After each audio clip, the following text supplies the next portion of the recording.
Okay, so give us your name and tell us why you're here. So my name is Alistair Woods. I'm the Vice President Campaigns and Advocacy of the York Federation of Students, which is the Central Undergraduate Students' Union of York University. We represent about 50,000 undergraduate students there. And so just up the street here, a few doors away, is the Constituency office of Glen, who is the MPP for Toronto Centre and the Minister of Training Colleges and Universities.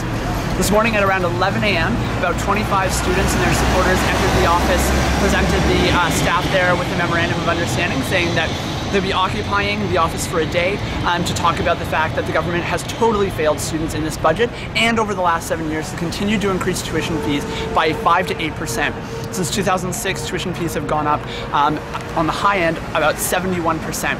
Students can't do this anymore. We cannot continue to carry the debt loads, we cannot continue to pay the exorbitantly high tuition fees that have made our province the most expensive place in which to study in this country. And so we want to say that with this budget, it's not going to be business as usual this summer. If this government plans to pass a budget that leaves most Ontarians behind, we're not going to allow them to do that without a fight, and that's the start of it today. Cool. Could you tell us a bit about those who have gathered today? Yeah, so we have people gathered both inside and outside.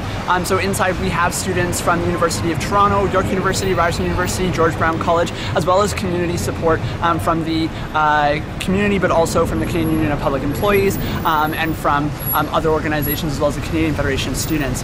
Outside we have representatives from all those schools, but also representatives have stopped by from the Toronto York Region Labour Council, the Ontario Public Service Employees Union. We've had professors, community members, families come by to voice their support.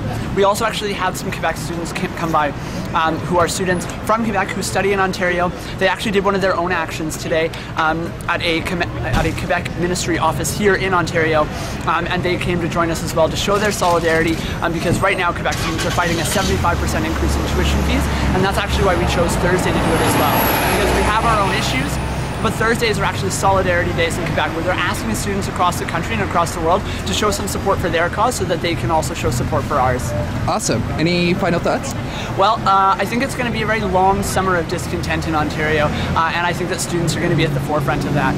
We are tired of having to bear these debt loads, and this action came out of exhaustion and frustration. We've tried every channel. We tried petitioning, meeting with the government, lobbying politicians, having a day of action, and it's fallen on backs turned by the government who don't want to talk to us. So we've decided that it's time to get their attention, and if they don't want to talk to us, we'll make them talk to us. And we'll be here today, and I imagine throughout the summer there'll be more actions, not only for student issues, but for the issues that are facing most Ontarians with cutting ODSP, cutting social assistance, and the massive spending cuts that are put forward in this budget. Cool. Right.